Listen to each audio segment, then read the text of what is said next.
ماشاءاللہ اس سال کے اعتبار سے قرآن نازل بھی ہو گئے اور ہمارے ہر ضلع میں ان کی مقدر میں اس سال کا حج طے ہے.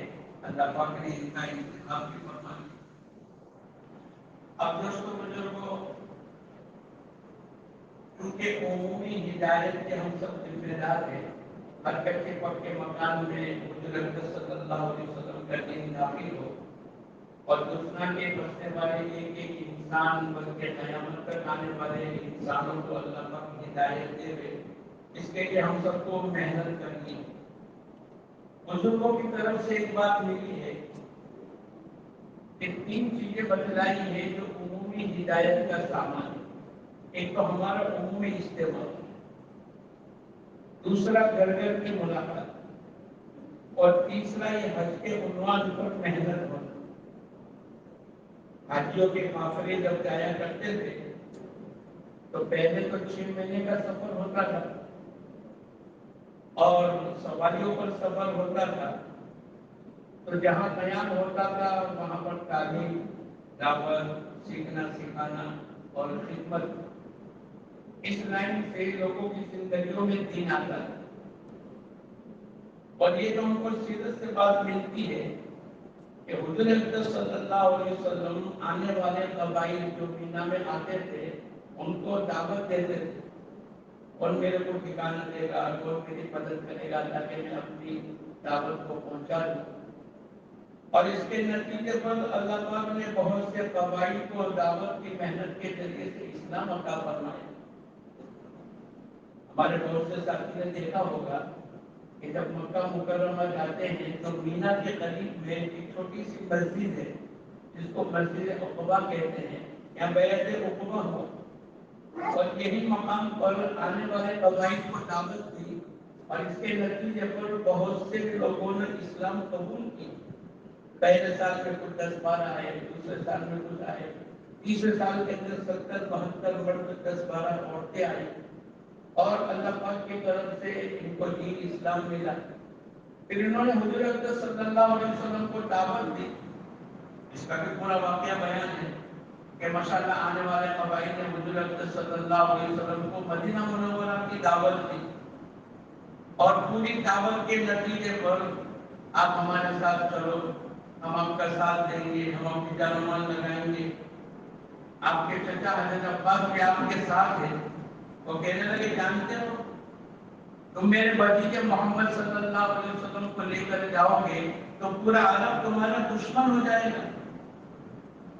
جیسے تم اپنی کماری بچیوں کی حفاظت کرتے ہو ایسے محمد صلی اللہ علیہ وسلم کی حفاظت کرنی پڑے گی. تو تمام آنے والے جو آپ کو دعوت دینے کے لیے آئے وہی آباد ہو کر کہنے لگے ہم اپنے نبی کا پورا ساتھ دیں. ایک صحابی رضی اللہ عنہ کھڑے ہو کر پوچھنے لگے غالب بن عبداللہ بن رواحہ رضی اللہ عنہ نے، اے اللہ کے نبی، آپ کے لے جانے پر اور آپ کی دعوت کی محنتوں اور کلمہ اور یقین ہمارے علاقے میں پھیلے، اس کے لیے ہم ہر لائن کی قربانی دیں گے، اس کے نتیجے پر اللہ پاک ہمیں کیا دیں گے؟ تو اس وقت کے اندر حضور اکرم صلی اللہ علیہ وسلم نے فرمایا اللہ پاک ان کو جنت کا مالک بنائے. تو ہمارا تو پہلے دن سے ہی دعوت کی مبارک محنت کا ایک عنوان ہوتا ہے، لیکن محنت کا میدان جو یہ آنے والے قبائل ہوتے یہ حجاج کرام کی محنت ہوتی. پھر اسی پر ان لوگوں نے آ کر پیشکش کی اے اللہ کے نبی کسی قاری کو ہم تک پہنچاؤ، ہم کو دو تاکہ ہم اس سے دین سیکھے. اللہ کے نبی نے مصعب بن عمیر کو بھیجا جو پورا 1 سال لگایا، لیکن برکت یہ ہوئی کہ مدینہ کے ہر گھر میں اللہ پاک نے اسلام پہنچا دیا. اس لیے دوستو بزرگوں یہ ہمارا عنوان ہے اور اس عنوان کے ماتحتی میں بہت بڑا اجتماع، جمعہ کا اجتماع تو محلے والوں کے لیے ہوتا ہے، عید کا اجتماع شہر والوں کے لیے ہوتا ہے، اور پورے عالم کا اجتماع اور پورے عالم کو دعوت پہنچانے کا اللہ پاک نے حج کو ذریعہ بنایا. اس لیے دوستو بزرگوں حاجی تو ہمارے محلے سے جائے گا، ہمارے گھر سے جائے گا، لیکن وہ وہاں جائے گا جہاں پوری دنیا کے لوگ ہوں گے. آج بھی بہت سے علاقوں میں ہماری جماعتیں نہیں پہنچی، لیکن کچھ علاقے کے حاجی مینا عرفات اور مزدلفہ میں ہوں گے. اگر یہ داعیانہ مزاج کے ساتھ اور داعیانہ صفات کے ساتھ اگر حاجی یہاں سے گئے تو ماشاءاللہ ہماری یہ دعوت پوری دنیا کے گوشے گوشے میں اور ایک ایک گھر میں اور ایک ایک علاقے میں اللہ پاک پہنچائے. ابھی وقت ہے. اب ماشاءاللہ قرآن نازل ہو گئی. اب چونکہ ایک تو آخری وقت میں طے ہوا، ورنہ اگر پہلے سے طے ہو جاتا ہے تو ہم تو 4 مہینے کی جماعتیں بناتے، جگرے کی جماعتیں بناتے، حج 3 دن کی جماعتیں بنتی. ہمارے بھائی صاحب رحمۃ اللہ بھی فرمایا کرتے تھے اوپر کا کھولیا کچھ بھی ہو لیکن اندر تو دعوت پلانی، چاہے اسٹوڈنٹ ہو، چاہے مستورات ہو، چاہے گزارے کرام کا کام ہو، چاہے طبقاتی محنت ہو، ہمیں تو دعوت بھرنی ہے. اور حاجی اگر صحیح ہو گیا، مولانا یوسف صاحب رحمۃ اللہ علیہ فرمایا کرتے تھے 1 سال کا حج اور حاجی اگر صحیح ہو گیا اللہ پاک پوری دنیا میں انسانوں کو ہدایت دے. مولانا یوسف صاحب رحمۃ اللہ علیہ فرمایا کرتے تھے حج کی 3 قسمیں ہیں. ایک تو صالحین والا حج کہ آدمی حج کرے اور اپنے عمل کر کے آ جائے. آج بھی بہت سے لوگ ماشاءاللہ اپنے اوقات کی پوری حفاظت، بھائی قرآن پاک کی تلاوت ہے، نماز ہے، حرم میں نماز ہو، 1 سیکنڈ بھی غفلت کے ساتھ نہ گزرے، جہاں 120 رحمتیں اترتی ہے. ایک ایک عمل کا بھاؤ، 1 لاکھ نمازوں کا، 1 سبحان اللہ، 1 لاکھ ذکر، تو ماشاءاللہ اپنا پوری عبادت کے ساتھ حج کرتے. ایک تو صالحین والا حج. دوسرا یہ فرمایا انبیاء علیہ السلام والا حج کہ آدمی اپنے علاقے کی، اپنے بلڈنگ کی، اپنے خیمے کی، اپنے گاؤں والوں کی فکر کرے کہ میرے ساتھ جو قافلہ ہے، میری بلڈنگ میں رہنے والے، ان کا حج صحیح ہو جاتے، ان کی نمازیں صحیح ہو جاتے، ان کی زندگی میں دین آ جاوے، تعلیم کے حلقے بھی لگائیں گے، گشت بھی کریں گے. لیکن اصل جو اس وقت کے اندر کہ پوری دنیا کے انسانوں کو اللہ پاک حقیقت والا دین عطا فرماوے، اس کے لیے امام الانبیاء والا حج کرنا کہ میری اپنی ذات وہ بھی ہے، میرا اپنا قبیلہ، میرا اپنا گاؤں، میری اپنی بلڈنگ، میرا اپنا خیمہ، میں جس معلم کے ماتحتی میں ہوں، وہاں 5000 آدمی ہے، میں ان کی فکر کروں. لیکن حج میں 25 لاکھ کا مجمع ہے تو میری فکریں تو یہ ہو جیسے حضرت صلی اللہ علیہ وسلم کے عالمی فکریں ہیں، اس فکروں کے ساتھ اگر میرا تمہارا حج ہو گیا تو انشاءاللہ صالحین والا نور بھی ملے گا، نبیوں والے حج کا نور بھی ملے گا، اور امام الانبیاء والے حج کا نور بھی انشاءاللہ ملے گا. اس لیے ہمارے یہ مجمع، اس کے بہت سے اسباب ہیں. ایک تو یہ ہے کہ ماشاءاللہ ہم نے جوڑ ایک کر دیے اور جوڑوں سے جتنا موقع ہے اتنی جماعتیں بن، اور ان میں حج کے عنوان پر بھی اور اس کے ساتھ ساتھ دعوت. بہت پہلے جب بمبئی کے اندر سابو صدیق مسافر خانے میں کام شروع ہوا، بڑے مجاہدے کے ساتھ لوگ داخل نہیں ہونے دیتے. ہماری جماعتیں جاتی تھی تو جو باہر لائن میں کھڑے رہتے تھے ان کے پاس دعوت کی، دین کی، آخرت کی بات کرتے تھے، ان کو اندر آنے کی اجازت نہیں ہوتی. اور کچھ لوگ پوری رات اوپر رہتے تھے، پتہ نہیں کیا کیا عمل کرتے تھے. وہی سمجھتے تھے کہ یہ کوئی فقیر لوگ ہیں، یہ اوپر سے چوانی آگانی روپیہ بھیجتے تھے کہ لو بھائی آپ کی ضرورت. اب یہ تمام مجاہدے کو برداشت کرتے ہوئے آج اللہ نے وہ کام دے دیا ہے کہ ماشاءاللہ آپ دیکھو تو ہمارے ہر ضلع میں، ہر شہر میں، ہر حلقے میں ہمارے حاجیوں کے عنوان پر اجتماع ہوتے. ہر مسجد کے اندر ہمارے فضائل حج کی تعلیم شروع ہو گئی. رمضان کے بعد حج کے عنوان کے اوپر ماشاءاللہ تعلیم کا حلقہ لگا، اور جو لوگ پورے سال نہیں بیٹھتے وہ حج کے عنوان پر بیٹھتے ہیں. یہ اللہ کا کرم ہے. ہمارے بہت سے ایسے ساتھی جو ہماری کسی اور دعوت میں نہیں آتے لیکن حج کے عنوان کے اوپر، چاہے ہمارے ساتھ مخالفت ہو لیکن حج کے عنوان کے اوپر ہماری دعوت پر آئے اور وہ ہماری دعوت کو لے کر جائیں گے. ہم اس کو چھوٹی بات نہ سمجھیں. بہت سال پہلے ہم لوگ پیدل حج میں گئے. ہمارے علاقہ کا سب سے مین آدمی جو ہمارے بھائی لوگ ہوتے ہیں ان کا مین آدمی وہ ہمارے ساتھ چلا. چلتے چلتے 4-5 دن کا سفر ہوتا ہے، مینا عرفات اور مزدلفہ، اس کے بعد اپنے اپنے گھروں میں سے کنکری وغیرہ مارتے. لیکن وہ 3-4 دن 25-30 کلومیٹر کا سفر پیدل کیا. آج بھی ہمارے علاقے کا وہی اس لائن کا بڑا ہے، لیکن وہی کہتا ہے کہ بھائی وہ جو میرے ساتھ چلے تھے اگر وہ کسی بات کو دعوت دیں گے تو میں ان کی دعوت کو قبول کر کے جاؤں. یہ حج کا ایک عنوان ہوتا ہے دوستو بزرگوں. اگر ہم نے تھوڑی سی محنت کر لی اور اپنے یہاں 100% حجاج کرام جتنے بھی ہیں ان تمام کو ایک دو جتنے بھی ہم پروگرام کر سکتے ان کو جوڑ سکتے ایک یہ جوڑے بجائے کہ حج کی تعلیم شروع ہو جائے. تیسری بات جتنا موقع ملے ان کی 3 دن کی چونکہ وقت کم ہوگا پھر بھی اگر ہم زیادہ وقت کی جماعت بنا سکتے تو بھی دیکھ لیں. ہمارا تقریباً 17 تاریخ کے بعد کے فلائٹ کی کچھ تاریخیں آنے کی امید ہے.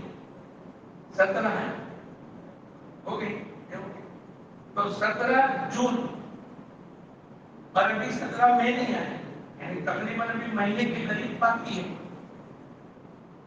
تو ہم اس عنوان پر ان حجاج کرام کی جماعت بناویں اور ان کو یہیں سے دعوت دلاویں.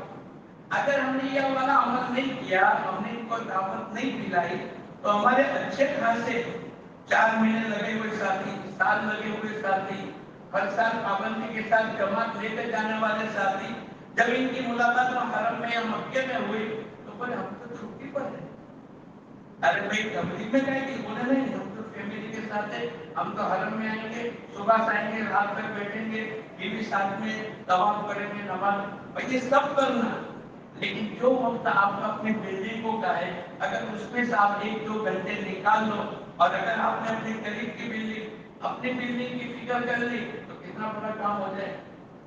تو یہ ایک عنوان ہوتا ہے کہ یہیں سے ان کو دعوت ملانی پڑے گی دعوت بھرنی پڑے گی ورنہ ہمارے اچھے خاصے آدمی ان دنوں کے اندر اپنی عبادت کو کیونکہ بھائی حرم کی عبادت اور 1 لاکھ اب ان کو سمجھانا پڑے گا کہ بھائی 7 لاکھ گنا اللہ پاک کی طرف سے ملے. مولانا یوسف صاحب رحمۃ اللہ علیہ فرمایا کرتے تھے ہماری جماعتیں جدہ میں کام کریں اور کام کرتے کرتے عرفات کا دن آ جائے اور ان کے اندر کی بے چینی ہو کہ ہم بھی حج کر لیتے ہیں ہم بھی حاجی بن جاتے ہیں. الحج حاجی کی جو فضیلت ہے یہ حج مبرور کا بدلہ سوائے جنت کے کچھ نہیں. اور ایسا ہوتا ہے جیسے آج ماں کے پیٹ سے پیدا ہوا تمام گناہوں کو اللہ معاف کر دیتے ہیں. یہ تمام جذبات کی قربانی دیتے ہوئے حج نہ کریں اور وہ اپنا دین اور دعوت کی محنت میں لگا لے اس جذبات کی قربانی پر اللہ پاک پورے دنیا کے انسانوں کو ہدایت دے. تو ہمیں تو وہ تمام جذبات ان کے سامنے بھرنے ہیں اور یہی موقع ہے اور یہی ہمارا عملہ ہے جو حجاج کرام پر محنت کرے. آپ نے جن کو لبیک سکھلا دیا جن کو آپ نے عمرے کے 4 کام بتلا دیے جن کو حج کے 3 واجبات فرائض بتلا دیے اور 6 واجبات بتلا دیے وہ پوری زندگی آپ کی دعوت کے ہر محنت کے تقاضے پر کھڑا ہو. عنوان ہمارا حج کا ہو اور اس میں بڑھنی ہے دعوت پھر اس کو فکر مند کرنا ہے. ماشاءاللہ ہماری جماعتیں بنے گی اس کی بھی تعریف یہ ہوگی اور 2-3 سال سے ہر ہماری فلائٹ کے اندر ہماری جماعتیں بنتی یعنی ہم کو بیرون کی ایک جماعت بنانا بہت مشکل ہو جاتا ہے. یہ تو بڑی جماعت آئی بھائی ہمارے یہاں 291 حاجی جا رہے اگر ہم ان کے 5-5 کی جماعت بنا دی اور 150 مرد ہے تو 30 جماعتیں بن گئی نہ ہماری محنت لگی نہ کچھ.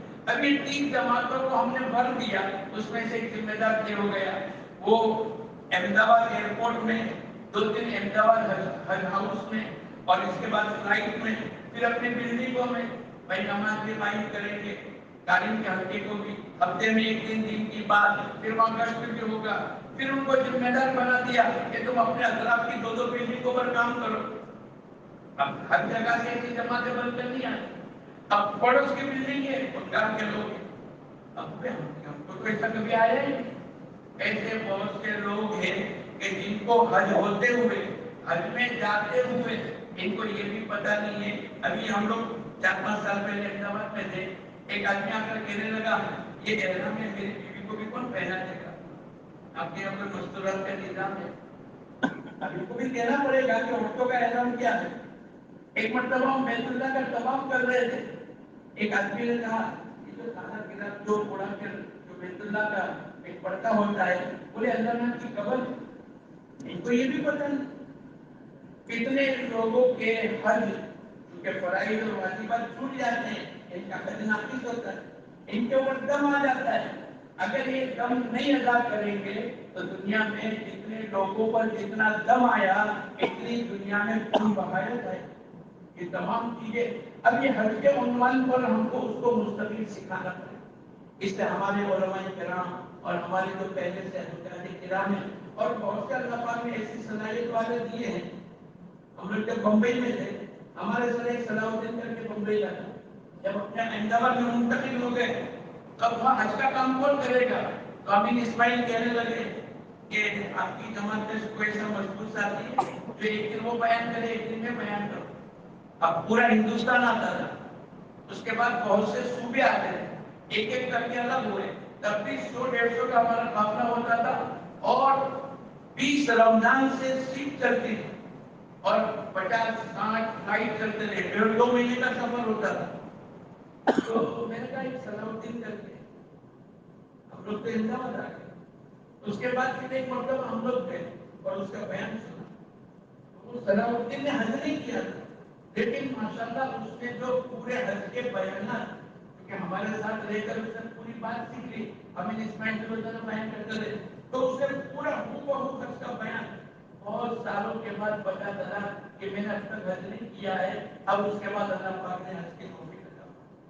تو ہمارے یہ ضروری نہیں ہے اگر ہمارے ساتھی صحیح طریقے سے اور جماعتوں میں جا کر ان کو دعوت کی محنت اور موٹے موٹے مسائل کو اگر ہم کہہ دیتے ہیں لبیک سکھانا کیا مشکل ہے. سورہ فاتحہ اور 4 سورتیں سکھانا کیا مشکل ہے. حج کے 3 فرائض. اب یہ موٹی موٹی باتیں سکھانے سے وہ آپ کا احسان مند ہو جائے گا اور پوری زندگی آپ کے پاس کو لپے گی. اس لیے ہمارے یہ مجمع اس وقت کے اندر ماشاءاللہ ابھی سے لے کر حج تک اور پھر آنے کے بعد پھر ان کی کارگزاری ان کا استقبال وہ بھی انشاءاللہ آئندہ مشورے میں بات ہوگی. لیکن ابھی سے چوکن نہ رہ جاوے. کوئی حاجی ہمارے ہاتھ سے بغیر سیکھے اور بغیر دعوت کی محنت کے ہمارے ہاتھ سے نکلنا نہیں چاہیے. بہت بڑی خیر وجود میں آ جائے گی. اور ایک آدمی اگر بدل گیا تو پورے خاندان کو پورے علاقے کو اور پورے گاؤں کو اللہ کو اس کے ذریعے سے ہدایت دی. اس لیے دوستوں بزرگوں کو تھوڑی سی کارگزاری آ جائے کہ بھئی اس وقت کے اندر کیا محنت ہو رہی ہے اور اگر آئندہ کسی نے کوئی دوڑ وغیرہ طے کیے ہیں یا کسی جماعت کا آپ نے طے کیا ہے یہ ہمارے سامنے آ جائے تاکہ دوسروں کو رہبری ہو جائے. ابھی برسات سے ذرا بدلانا شروع کرو.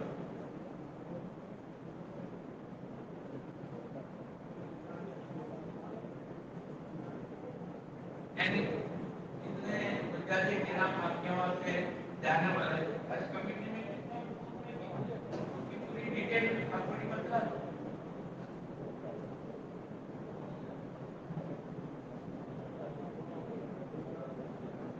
41 کے قوم پاس ہوئے تھے. اس میں سے 19 مرد ہیں اور 4 مہینے والے 2 ساتھی ہیں. علماء ہیں ساتھ والے. ایک چلے لگائے ہوئے انہیں ساتھ ہیں اور چلے لگائے ہوئے 1-2 ساتھی اور ہیں. ایک کا اس سال گھر میں دعوت ہے. ان والوں کی تعداد ابھی ہمارے پاس پوری 29 تاریخ کو انشاءاللہ